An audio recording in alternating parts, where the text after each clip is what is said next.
Deus colocou isso em meu coração para compartilhar hoje de manhã sobre o fim, sobre o que irá acontecer ao vencedor, aquele que vencer.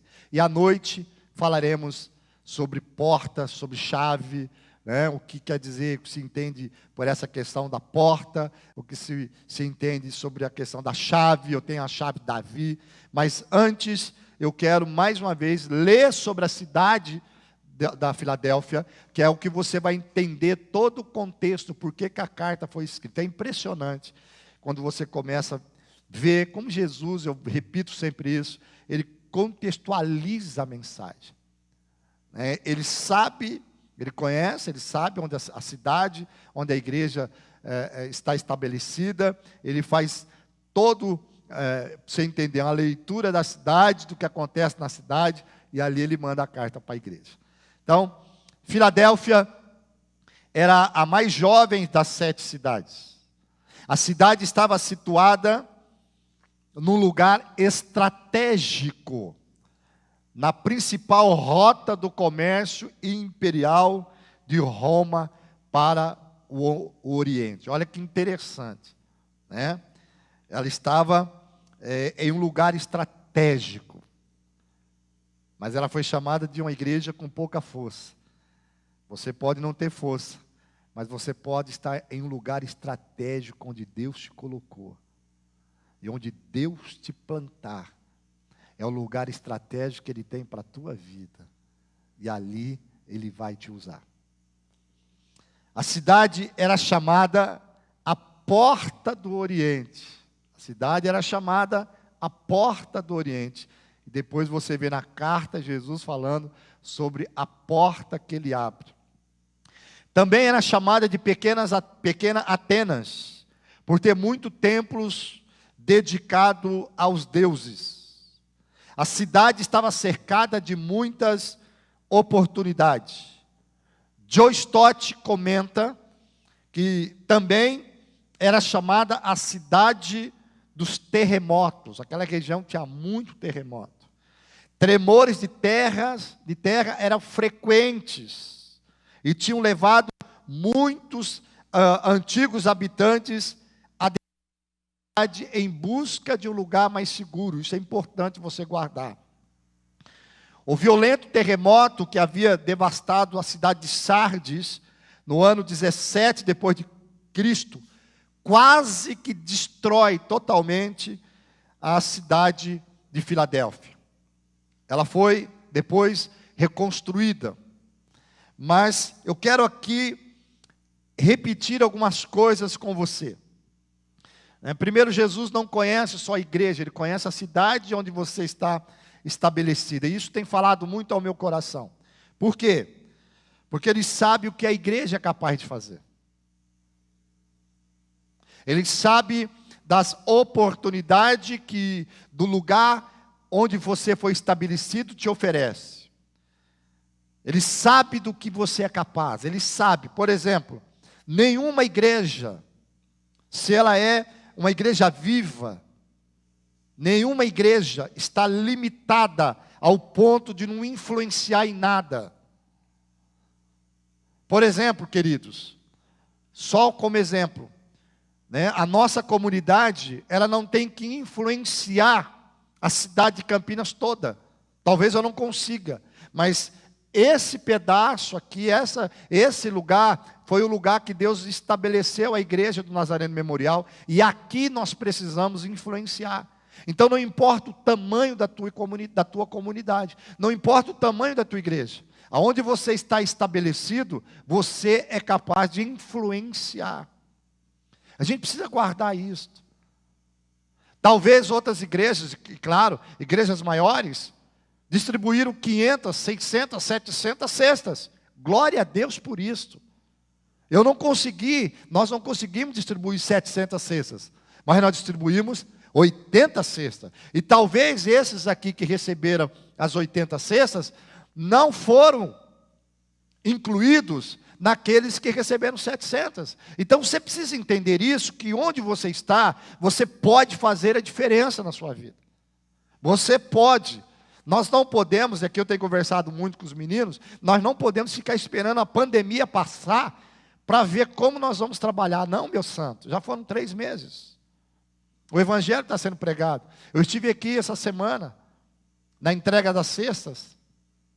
Eu vi aqui os pastores, pastora Cirlei, pastor Marcos, o Bruno, que tem nos ajudado maravilhosamente. Vem aqui, canta, prega o evangelho é pregado, pessoas recebem oração, pessoas entregam a sua vida para Jesus.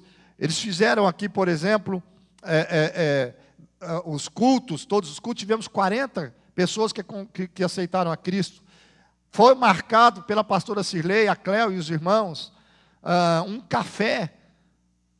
Pastor Eduardo, o pessoal sabe, tinha 30 dos 40. 30 pessoas vieram para tomar um café, para falar sobre Jesus, para conversar. E nós já estamos planejando como vamos trabalhar com eles. A gente pode fazer algo mais.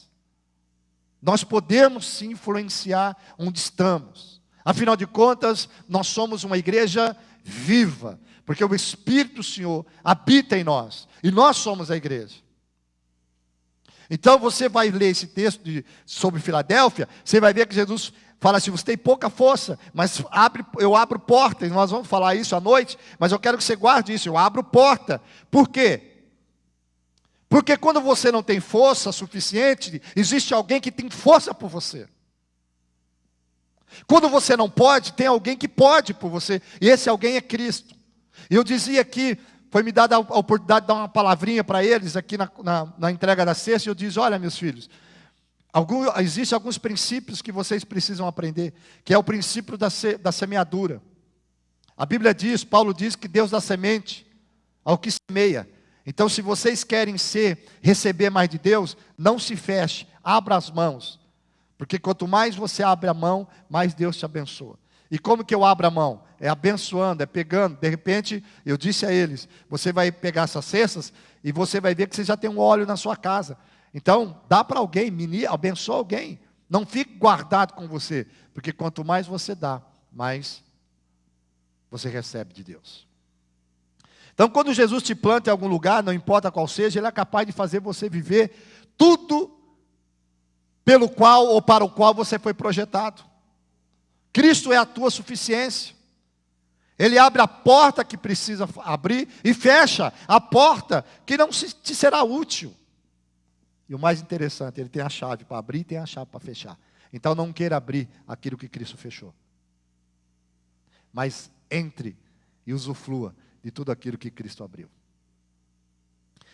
A mensagem de Jesus à igreja de Filadélfia, que eu quero falar hoje de manhã, eu quero trazer o fim da carta, me chamou a atenção. E hoje à noite eu quero falar sobre o início. Eu quero que você volte os seus olhos para o versículo 12. E você vai perceber que no versículo 12, o texto diz assim: aquele que vencer, tá gente? Aquele que for até o fim, aquele que vencer. Ele diz: eu farei uma coluna no templo do meu Deus, e ele não sairá mais de lá. E eu escreverei sobre ele o nome do meu Deus, e o nome da cidade do meu Deus, que é a nova Jerusalém, que desce do céu do meu Deus, e eu escreverei sobre ele o meu novo nome. Deixa eu tomar uma água aqui. E eu quero trabalhar esses pontos com você. Primeiro, aquele que vencer, eu farei uma coluna no templo do meu Deus, e ele não sairá mais de lá. Olha como Jesus escreve. Parece uma coisa assim, nada a ver. Mas quando você vê o contexto, Jesus vem falando para aquela igreja de coluna. Coluna. Ele diz assim: aquele que vencer, eu farei como uma coluna. Eu farei uma coluna, né? Eu farei dele uma coluna no templo do meu Deus, e ele não sairá mais de lá. Coluna. Você vem falar de coluna? Por que Jesus fala de coluna? Você pensou? Porque coluna lembra de estrutura. E o que acontecia na cidade de Filadélfia? Constantemente. Terremotos. E normalmente, o que acontece quando há um terremoto? O que acontece com as estruturas? O que acontece com as colunas? Elas são sacudidas. Às vezes elas não aguentam. Elas não suportam e cedem. Então, a cidade de Filadélfia vivia debaixo do medo, gente. É impressionante. Assombrada. A igreja de Filadélfia, por aquilo que acontecia no contexto que eles viviam, os cristãos, os crentes da igreja, eles viviam um tempo de insegurança, de medo, por causa do terremoto. Eles não sabiam quando isso iria acontecer. Não é como hoje, que tem a tecnologia que ajuda em algumas coisas. Não. Por causa dos terremotos, o povo vivia em constante mudança, olha isso. Eles saíam para o campo. Por causa dos terremotos, eles não conseguiam se estabelecer por muito tempo. Os muros eram rachados. Os muros eram marcados. As estruturas das casas, das construções, sempre ameaçadas. Havia uma instabilidade tamanha. Como é que você consegue viver dentro de uma instabilidade? Nós estamos passando um pouquinho aqui, a gente já fica ansioso. A gente sai e quer lavar a mão. Esse dia eu fiquei conversando com uma família. Ela lava a mão, vai no mercado, lava a mão. Vai não sei não, lava a mão não, toma banho. Vai no mercado, toma banho. Vai no sei. Eu falei, meu Deus, se eu for tomar tanto banho, eu vou derreter, porque eu não paro em casa, eu saio. Se cada vez que eu chegar em casa eu for tomar banho, daqui a pouco eu vou falar assim, opa, cadê eu? Né? Eu já não gosto de tomar banho, ainda vou ter que tomar banho todo dia, não é minha praia.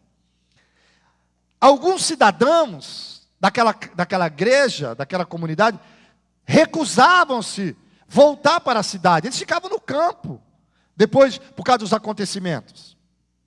Preferiam permanecer nos campos, era mais seguro. Esse pessoal que ficava nos campos ao redor, era conhecido como terra queimada. A cidade não transmitia segurança. Era uma cidade que transmitia insegurança.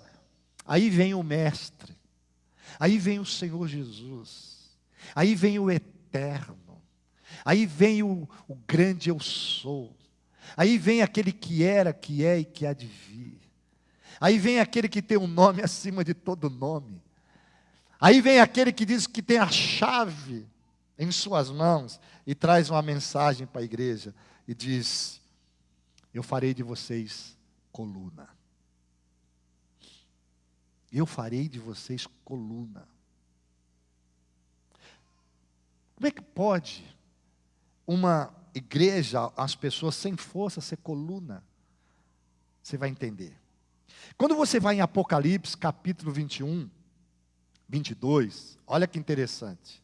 Jesus fala que ele faria coluna do templo. Eles seriam colunas do templo. Mas olha o que diz Apocalipse 21, 22. João tem uma visão e diz assim, eu não vi na cidade santa, né? Eu não vi na cidade santa, na Nova Jerusalém, eu não vi templo.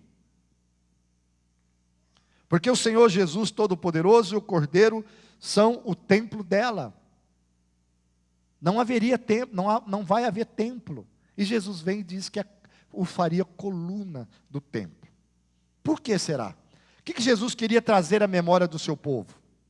Primeiro, Jesus estava prometendo que onde eles iriam viver para todo sempre, seria um lugar seguro. Eles iriam para a cidade de Deus, para a cidade que Deus construiu, a cidade que Ele mesmo arquitetou. E na cidade que Ele mesmo arquitetou, os terremotos não abalam. Os terremotos não mexem, não estremecem o trono daquela cidade. Ele está dizendo para aquela igreja que a cidade para onde eles iriam no arrebatamento da igreja, haveria uma estabilidade, celestial, uma estabilidade para sempre. A cidade seria e é indestrutível. Eles tinham pouca força, mas essa cidade foi construída por alguém que é imutável, que é o próprio arquiteto. Aleluia! Os terremotos desta vida, os balanços dessa terra, não conseguem estremecer os céus. Você pode viver numa área de risco hoje. Você pode viver e conviver em um ambiente de risco, mas um ambiente que eu e você passaremos toda a eternidade não tem risco nenhum. Olha que coisa linda. Você pode hoje chorar às vezes porque você tem medo, você tem horário para chegar na sua casa, porque você se sente inseguro. Mas eu vou ler daqui a pouco, você vai perceber que esse lugar que nós iremos, as portas não se fecham. Nós cantamos um cântico aqui que diz: os reinos se abalam, não é isso? Os reinos se abalam. Mas o reino celestial, ele permanece para sempre. Jesus disse outra coisa, pastor Eduardo, que diz assim: e vocês não sairão mais dali. Por que não sairão? Isso contrasta com o quê? Contrasta com o modo de vida deles. Como eles não tinham segurança, eu disse aqui, eles viviam mudando de um lado para o outro. Mas Jesus disse: onde vocês serão plantados para viver a eternidade, vocês nunca mais sairão de lá. Entrou, não sai mais, é de uma vez por todas. Por quê? Porque ali não haverá necessidade de se locomover. Vocês estarão em minha presença para sempre. Você consegue sentir a alegria do Espírito Santo na sua casa? Está muito perto de tudo isso acontecer. Alguém disse assim: no presente, suas vidas são caracterizadas por incerteza e fraqueza. Eles sofrem prejuízos físicos, que são dos terremotos, sofrem perseguições externas, mas no futuro terão a segurança e a força que tanto anseiam. O nosso presente pode ser de incertezas, mas vem um reino inabalável. Eu vou abrir um texto aqui de Apocalipse capítulo 21. E eu quero que você ouça um pouquinho sobre a cidade santa. Olha o que olha o que João escreve daquilo que ele vê. Apocalipse 21, a partir do versículo 9. Olha isso. E veio a mim um dos 7 anjos que tinham as 7 taças, cheias das 7 últimas pragas, e falou comigo dizendo: vem aqui, mostrar-te-ei a noiva, a esposa do Cordeiro. E levou-me em espírito a uma grande e alta montanha, e mostrou-me aquela cidade, a santa Jerusalém, descendo do céu da parte de Deus, tendo a glória de Deus. A sua luz era semelhante à mais preciosa pedra, semelhante à pedra de jaspe, clara como cristal, e tinha um muro grande e alto, e tinha 12 portões, e nos portões 12 anjos, e nomes escritos sobre eles, que são os nomes das 12 tribos dos filhos de Israel. Ao leste, 3 portões, ao norte, 3 portões, ao sul, 3 portões, ao oeste, 3 portões, e o muro da cidade tinha 12 fundamentos, e neles o nome dos 12 apóstolos do Cordeiro. E aquele que falava comigo tinha uma cana de ouro para medir a cidade, e os seus portões, e o seu muro. E a cidade está em um quadrado, e o seu comprimento é tão grande quanto a largura. E ele mediu a cidade com a cana até 12.000 estádios. Seu comprimento, largura e altura são iguais. E ele mediu o seu muro de 144 côvados, de acordo com a medida de um homem, isto é, de um anjo. E a construção do seu muro era de jaspe. A cidade era ouro puro, semelhante ao vidro límpido. E os fundamentos do muro da cidade estavam decorados de todo tipo de pedras preciosas. O primeiro fundamento era jaspe, o segundo fundamento era safira, o terceiro calcedônia, o quarto esmeralda, o quinto sardônica, o sexto sárdio, o sétimo crisólito, o oitavo berilo, o nono topázio, o décimo crisopraso, um décimo jacinto, o duodécimo ametista, e os 12 portões eram 12 pérolas. Cada respectivo portão era de uma pérola, e a rua da cidade era de ouro puro, como se fosse vidro transparente. Eu não vi nela templo, porque o Senhor Deus Todo-Poderoso e o Cordeiro são o templo dela. E a cidade não tem necessidade de sol nem de lua, para que nela brilhem, porque a glória de Deus a iluminou, e o Cordeiro é a sua luz. E as nações daqueles que são salvos andarão em sua luz, e os reis da terra trazem sua glória e honra, e os seus portões nunca fecharão de dia, porque ali não haverá noite.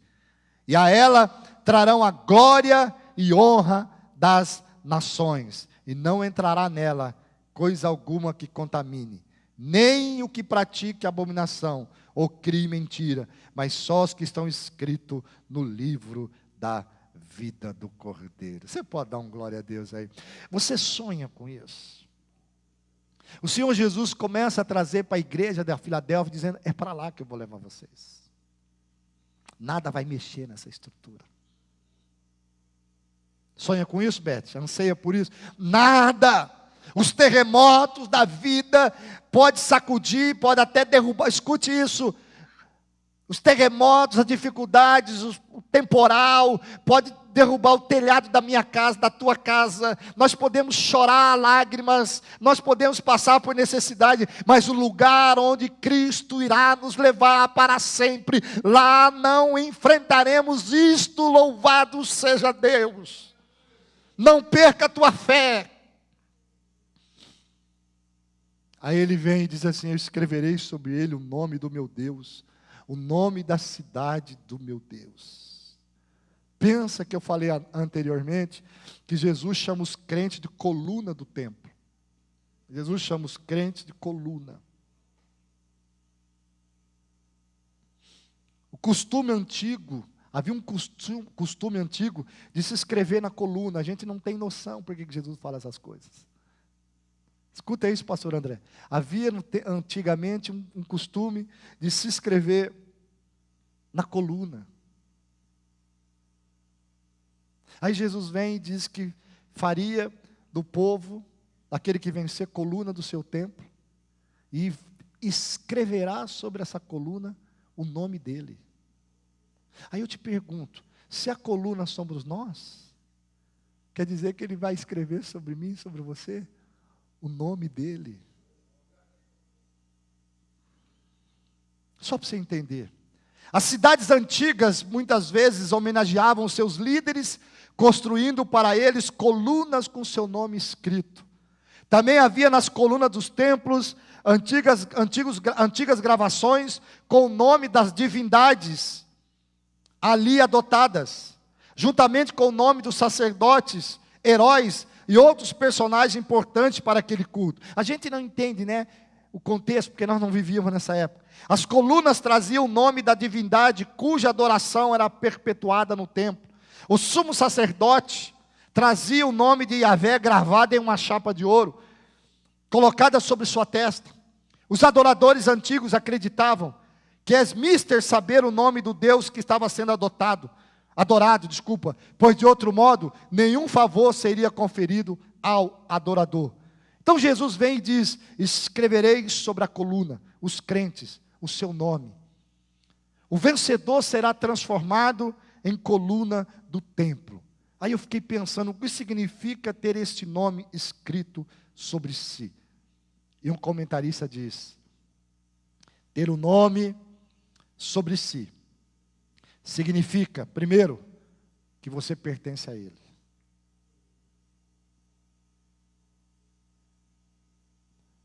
Que você terá a sua essência.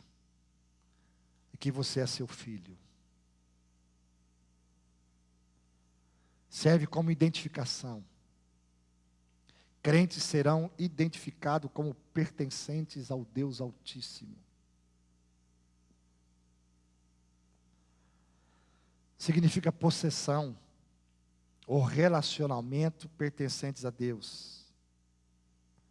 Dá a entender que tudo que fora revelado à nação de Israel, porque eles estavam, o povo aqui, a igreja de Filadélfia estava sendo perseguido por judeus, os judeus os perseguiam. Agora tudo isso estava sendo passado para a igreja. Eu não vou ler os textos, mas se você for ler na sua casa depois, Deuteronômio, eu vou ler só um, Deuteronômio 28:10, fala como o povo de Israel seria conhecido na terra. Eu só vou ler para você ver. Deuteronômio 28:10 diz assim: e todos os povos da terra verão que é chamado pelo nome do Senhor, e terão medo de ti. Eles sabiam, os inimigos sabiam, era para ser assim. Se o povo de Israel fosse um povo fiel, e você sabe na história que não foi, todo mundo saberia que Israel seria conhecido pelo nome do Deus eterno, e teria medo, temeria-os. Aí você vem, tudo isso parece que é passado para a igreja. Quando você vai em Apocalipse capítulo 14, olha isso, eu vou ler para você, 14:1 diz assim: eu olhei e eis que o Cordeiro estava em pé sobre o monte, e com ele 144.000, tendo o nome de seu Pai escrito em suas testas. Haverá um povo marcado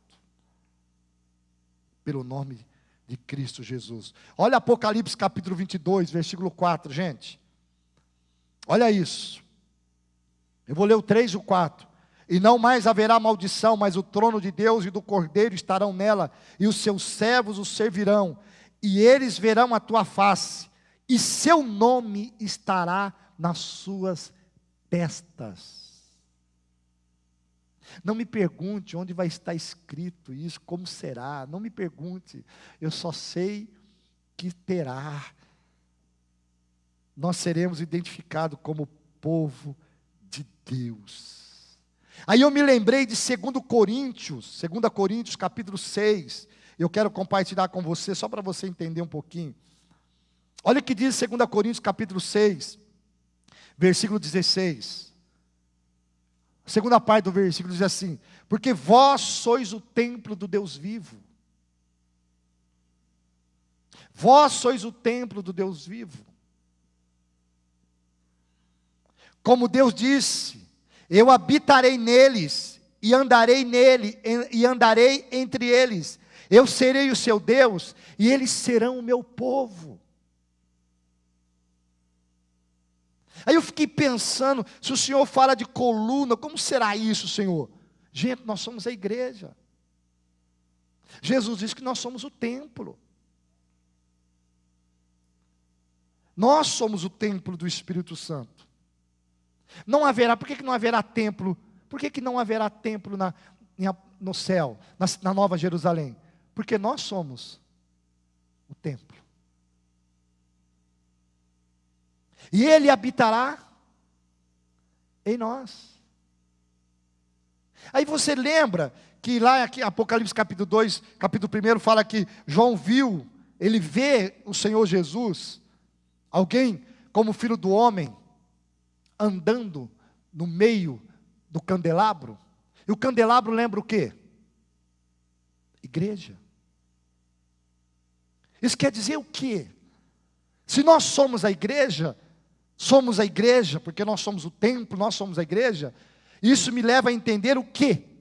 Que o Senhor Jesus passeará em nosso meio, andará conosco.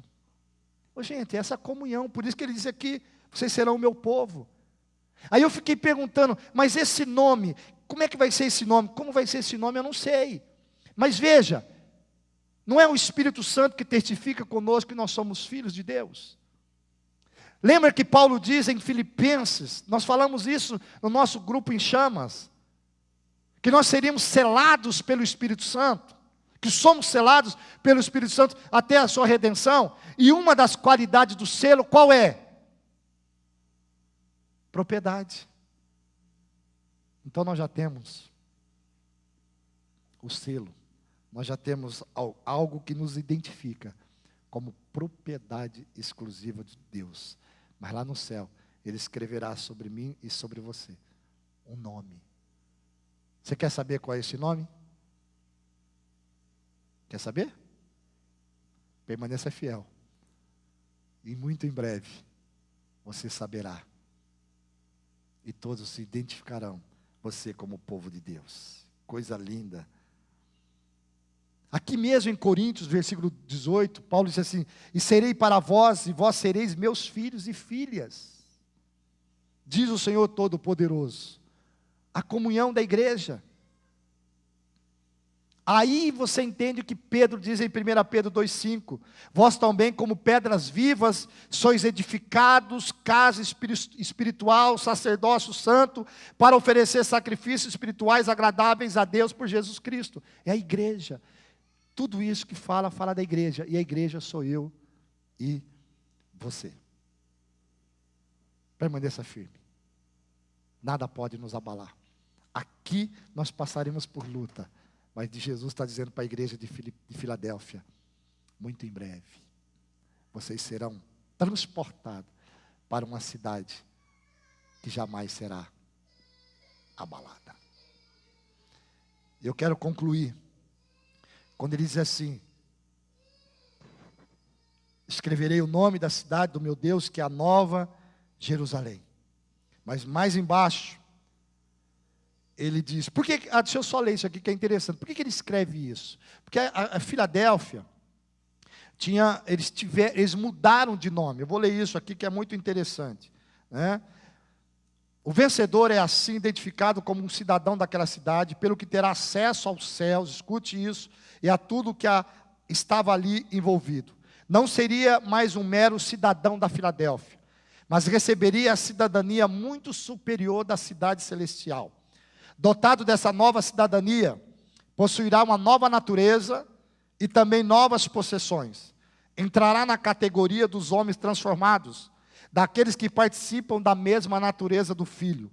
Filadélfia tinha mudado seu nome para Neucesareia, e então mudou para Flávia mais à frente, em honra em seu relacionamento com o imperador por ter recebido ajuda. Agora é o nome do crente que é mudado para o nome de seu Deus. Por que Filadélfia teve o seu nome? Porque como ela foi destruída, o imperador deu 5 anos para eles não pagarem impostos para reconstruir a cidade. Em homenagem a isso, em gratidão, eles mudam o nome da cidade para homenagear o imperador. Aí Jesus vem e diz assim: vocês terão um novo nome.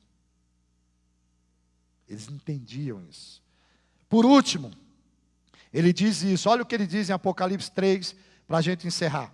Ele diz assim: eu escreverei sobre ele o meu novo nome. Eu escreverei sobre ele o meu novo nome. Que nome é esse? Eu não sei. Eu procurei, mas também não encontrei. O comentarista diz assim: o novo nome de Jesus não é explicado. Em Filipenses capítulo 2, versículo 9, ele recebe o nome que está acima de qualquer outro nome. Agora, olha o que diz aqui, Apocalipse capítulo 19. Olha isso.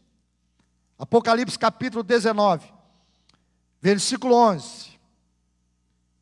Olha o que diz: eu vi o céu aberto, e eis um cavalo branco, e o que estava sentado sobre ele era chamado de fiel e verdadeiro, e com justiça julga e guerreia. Versículo 12. Seus olhos eram como chama de fogo, e sobre a sua cabeça havia muitas coroas, e ele tem um nome escrito, que nenhum homem conhecia, senão ele mesmo. Eu não sei que nome é esse que estava escrito. Só Jesus sabe. Mas um dia eu saberei. Você saberá? Que nome é esse? Tem coisas que serão reveladas na glória. Você busca só a revelação das coisas dessa terra? Ou você está preparando o seu coração para conhecer as coisas lindas, maravilhosas que o céu preparou para você? Tem muita coisa preparada para aquele que vencer. E eu concluo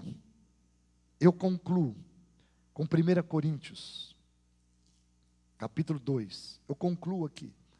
Porque a gente precisa voltar urgentemente nossos olhos para as coisas celestiais.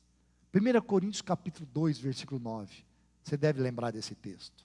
Paulo diz assim: mas como está escrito, olho não viu, nem ouvido ouviu, tampouco entraram no coração do homem as coisas que Deus preparou para aqueles que o amam. Tem coisas preparadas para mim e para você. Ah, irmão, tem coisas preparadas. Jesus disse para aquela igreja: tu tem poucas forças. Tu tem pouca força. Mas você tem guardado a minha palavra, eu guardarei vocês da tribulação. Não se desespere, não abandone a tua fé. Essas cartas de Apocalipse têm renovado a minha fé, ao ponto de eu querer estar cada vez mais alicerçado e firme, esperando aquilo que o Senhor Jesus tem preparado para nós, preparado para mim. Fortaleça a tua fé. As tuas forças não são pequenas se elas estão em Cristo. As suas forças não são pequenas quando é Jesus que abre a porta. A porta que Ele abre não depende da sua força, depende dEle. E Ele tem a chave. Não é a tua força que abre a porta que o Senhor preparou para você, é a chave dEle. Por isso, continue avançando. Ele disse: eu venho sem demora. Guarda o que tens, para que ninguém tome a tua coroa. Guarde o que tens. Se firme. As lutas estão aí. As dificuldades estão aí. Passaremos por dificuldades nessa terra. Teremos nossas emoções às vezes abaladas. Teremos até mesmo as nossas estruturas abaladas. Mas em breve, muito em breve, Jesus virá buscar a sua igreja. E para onde nós iremos, nada mais irá nos abalar. Você está esperando por isso? Feche os seus olhos, se você puder, aí na sua casa. Eu quero orar por você. Logo depois o grupo de louvor vai ministrar um cântico. O pastor André estará encerrando, ou o pastor Eduardo, não sei. Pastor Eduardo. Você que está aqui no templo, você pode ficar em pé. O grupo de louvor pode ficar.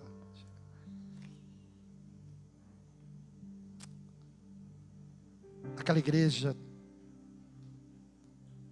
teve perseguições, lutas. Falaremos isso sobre hoje à noite. Mas Jesus disse assim: olha, aqui a tua casa é abalada, as suas estruturas são abaladas. Mas eu vou te levar para um lugar onde jamais